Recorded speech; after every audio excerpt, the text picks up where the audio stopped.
Hello બધાને, જય શ્રી કૃષ્ણ. તો સાંજના 6:30 થયા છે ને, તો એ જો વરસાદ એટલો અંધારો છે ને, તો એવું લાગે કે 8, 8:30 થઈ ગયા હશે. પણ આજ વરસાદ સવારથી એક ધારો પડે છે. અને જો અત્યારે વરસાદ પડવાનું ચાલુ જ છે, ધીમું ધીમું. તો પછી આજની અપોઇન્ટમેન્ટ પતી ગઈ હતી, વહેલા ઘરે આવી ગઈ. અને વરસાદ ચાલુ છે એટલે મારે કઈ વાડો અને કમ્પાઉન્ડ ને એવું ધોવાનું નહોતું, કેમ કે પાછું પલ્લી જાય. એટલે હું આવીને ફ્રેશ થઈને થોડીક વાર ભૂખ લાગી હતી તો રૂમમાં બેસી ગઈ ચણા ખાવા. અને આજે મારે સવારમાં ટિફિન બનાવવાનું હતું ને, તો પેપર વાંચવાનું રહી ગયું હતું. તો ચણા ખાતા ખાતા હું થોડીક વાર પેપર વાંચવા બેસી ગઈ. આજે જતીનને ટિફિન લઈને જવું હતું, અને મેં સવારમાં ટિફિન બનાવ્યું ને એવું બધું કર્યું. તો લેટ થઈ ગયું હતું ને, ફ્રી થઈ ત્યાં પાર્લર થી ફોન આવી ગયો હતો કે ક્લાયન્ટ આવી ગયા છે એમ. એટલે પછી જલ્દી જતી રહી. તો આજ મેં પેપર નહોતું વાંચ્યું. તો અત્યારે વરસાદ આવે છે, કમ્પાઉન્ડ ને એવું કઈ ધોવાનું નથી, કેમ કે વરસાદ સારો આવે છે. તો બધું આમ પાણીથી ધોવાય જ ગયું છે. અને પછી હું વધારે ધોઈને કોરું કરું તો કઈ કોરું તો રહેવાનું હોય નહીં, વરસાદ આવે એટલે બધું ભીનું જ થવાનું હોય. તો આજ કઈ ધોવાનું નથી. મને લાગી હતી ભૂખ, એટલે મેં થોડાક ડીશમાં ચણા લીધા અને હું ચણા ખાવા બેસી ગઈ હતી. અને નીલ હજી ગયો છે જીમમાં. ઈ 7 વાગ્યા આસપાસ જીમ થી આવે, પણ હું આજ વહેલી આવી ગઈ છું એટલે હું ફ્રી હતી. તો ઈ આવે ત્યાં સુધી તો મારે કઈ કામ હોય નહીં ને. આજે મારે ચોકડીમાં કપડાં ધોવાય નથી બેસવું, કેમ કે બહુ વરસાદ હોય ને, એટલે ચોકડી છે ને થોડીક નીચી છે. અને અમારું ઘર જૂનું છે, તો ત્યાં કાન ખજૂરા અને અળસિયા ને એવું બધું બહુ નીકળે, એટલે મને બીક લાગે. તો બહુ વરસાદ હોય ને ત્યારે હું ચોકડીમાં કપડાં ધોવા ન બેસું, અંદર બાથરૂમમાં જ ધોઈ નાખું. તો આજે તો 7:15 થયા છે ને નીલ ઘરે આવી ગયો છે. તો સવારે વિનેગર પતી ગયું હતું એટલે પનીર બન્યું નહોતું, તો મેં દૂધની બરણી પાછી ફ્રીજમાં મૂકી દીધી હતી. તો નીલ અત્યારે જીમમાંથી આવ્યો ને, તે એકની બદલાની 2 વિનેગરની બોટલ લેતો આવ્યો. તો મેં અત્યારે દૂધ ગરમ મૂકી દીધું ને, એમાં વિનેગર નાખી દીધું છે. એટલે હમણાં થોડીક વારમાં દૂધ ફાટી જશે ને પનીર બની જશે. કેમ કે પનીર તો એને વીકમાં 2 વાર કે 3 વાર ખાવું જ હોય, એટલે વિનેગરની જરૂર તો પડે જ તે. તો ઈ મને આજ કે મમ્મી પનીર બનાવ્યું છે સ્કૂલેથી આવીને, કે મેં કીધું નહીં, વિનેગર નહોતું. તો એ અત્યારે લેતો આવ્યો છે.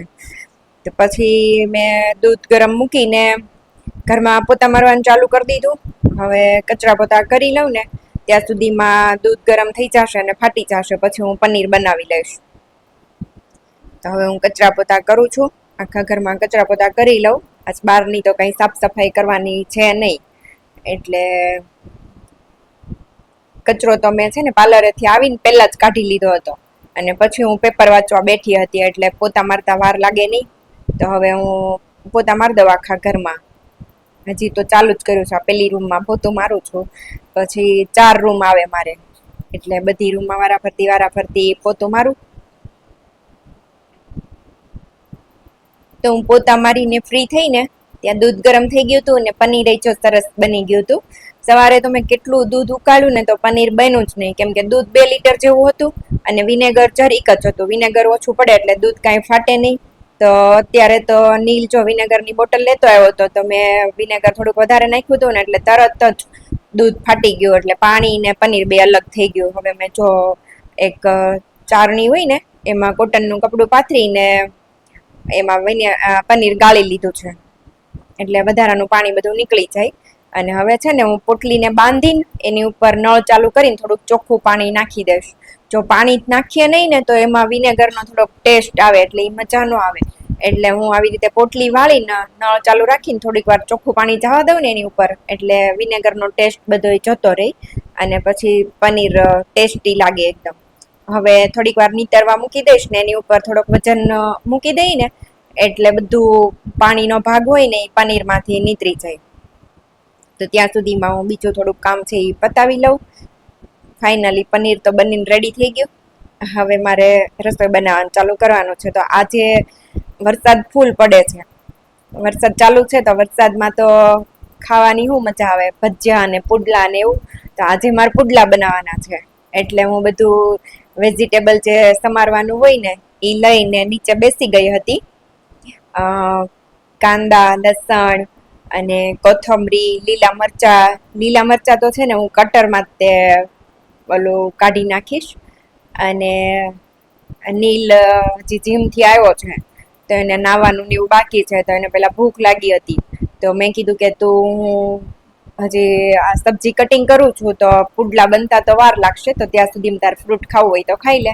એટલે એ ડીશ લઈને એમાં ફ્રૂટ કટિંગ કરશે અને ત્યાં સુધીમાં એ ફ્રૂટ ખાઈ લેશે. ફ્રૂટ ખાઈને પછી નાવા જશે. એ નાઈ લઈને ત્યાં મારે પુડલા બનાવવાનું ચાલુ થઈ જશે. પછી ગરમ ગરમ પુડલા ખાવા બેસી જશો. અને જતીને તો નાઈને ફ્રેશ થઈ ગયા છે. ને કાંદા સુધારતા ને એવું બધું ઝીણું ઝીણું કટિંગ કરવાનું હોય વેજીટેબલ, એટલે એમાં થોડીક વાર લાગે. તો હવે કાંદા તો કટિંગ કરી નાખ્યા છે, હવે કોથમરી કટિંગ કરું છું. અને લસણ તો છે ને મેં ફોલેલું ડબ્બીમાં ભરીને રેડી જ રાખ્યું હતું, ફ્રીજમાં મૂકી દીધું હતું. તો હવે મેં મરચાં કટિંગ કરવાનું ચાલુ કરી દીધું છે. મરચાં તો હમણાં કટિંગ થઈ જશે. આ તો ફૂલ તીખા મરચાં છે. અત્યારે વરસાદ આવતો હોય ને તો ગરમા ગરમ તીખા તમતમતા પુડલા ખાવાની બહુ મજા આવે. તો હમણાં મરચાં કટિંગ કરીને તો કટરમાં કાઢી નાખીશ, એટલે વાર નહીં લાગે. નીલભાઈ તો જો હજી ફ્રૂટ જ સુધારે છે. મને લાગે છે મારે પુડલા બનાવવાનું ચાલુ થઈ જશે ને તો એનું ફ્રૂટ સુધારવાનું કામ થઈ રહી તો સારી વાત છે. હાલો, ફ્રૂટ એનું કટિંગ થઈ ગયું છે અને એ ફ્રૂટ ખાવા બેસી ગયો છે. અને હું ફાસ્ટ ફાસ્ટ બનાવવા માંડું હવે. મરચામાં તો બહુ તીખી સુગંધ આવે છે, ફૂલ તીખા મરચાં છે. તો મેં આખું કટર ભરીને મરચાં એમાં કટિંગ કરી લીધા હતા અને હવે ફેરવીને ચાલુ કરી દઉં છું. જો મરચાં તો કટરમાં કટિંગ કર્યા એટલે ફટાફટ હવે કટિંગ થઈ ગયા છે. હવે બધું મિક્સ કરી દઉં. વેજીટેબલ બધું કટિંગ થઈ જાય ને પછી પુડલા બનાવતા તો કાંઈ વાર ન લાગે, પણ બધું વેજીટેબલ કટિંગ કરવાનું હોય ને ઝીણું ઝીણું મરચાં ને કાંદા ને લસણ ને એમાં થોડીક વાર લાગે. તો કટિંગ થઈ ગયું છે. મેં ગેસ ઉપર નોનસ્ટિક ગરમ મૂકી દીધું છે પેન, અને ત્યાં સુધીમાં ગરમ થાય ને ત્યાં સુધીમાં હું ચણાનો લોટ કાઢી લઉં. એટલે અને મીઠું ને બધા મસાલા ને એવું એડ કરી દઉં અને બેટર રેડી કરી લઉં પુડલાનું. વરસાદ તો બહુ ફાસ્ટ પડે છે, વરસાદ પડવાનું તો ચાલુ જ છે, એટલે પુડલા ખાવાની તો આજ મજા આવવાની છે. તો પેન એ ગરમ થઈ ગયું છે અને મારું બેટર રેડી થઈ ગયું છે. તો પહેલાં હું ટેસ્ટ કરવા માટે એક નાનું એવું પુડલું બનાવીશ, પછી એમાંથી ત્રણેય હું નીર જતીને ચાખી લેશું, એટલે ખબર પડે કંઈક મીઠું કે તીખું કે એવું એડ કરવું પડે છે કે એમ નહીં. તો અત્યારે જો મેં એક પેનમાં નાનું એવું પુડલું સેમ્પલ માટેનું પાથરી દીધું છે. હવે એ હમણાં બનીને રેડી થઈ જશે ને એટલે અમે ટેસ્ટ કરી લઈએ. અને પછી તો હું મોટા મોટા પુડલા બનાવીશ એટલે જલ્દી બની જાય. ને નીલ ને જતીનને તો બેસાડી દીધા છે ખાવા માટે. તો અહીંયા રસોડામાં હું પુડલા બનાવું છું એટલે પંખો ચાલુ ન થાય તે બેયને છે ને આગળની રૂમમાં પંખો ચાલુ કરીને જો પુડલા બનવાના રેડી થઈ ગયા છે હવે. એટલે એ બેયને જો અહીંયા પેલી રૂમમાં ખાવા બેસાડી દીધા છે આઈપેડ જોતા.